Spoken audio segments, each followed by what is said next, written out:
Good day to you, Sir, Madam. I'm Lizelle Maria C. Abuyan, 29 years old. I'm married. I have one child. I graduated 2 years computer secretarial. Good day to you, Ms. Lizelle. How are you? I'm fine, Sir, Madam. So what do you think are the right attitude and characteristic of a good domestic helper? Being responsible, hardworking, honest, and patient. Do you know how to take care of the children, Ms. Lizelle?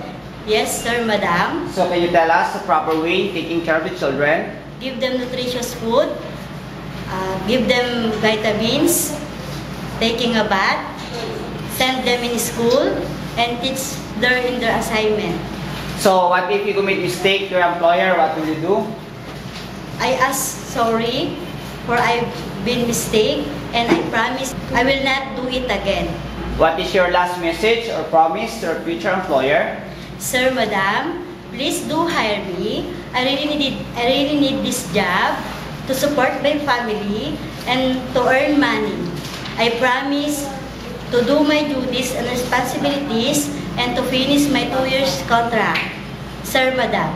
Okay, thank you, Ms. Lizelle. Hope to see you soon and abroad. Thank you, Sir, Madam.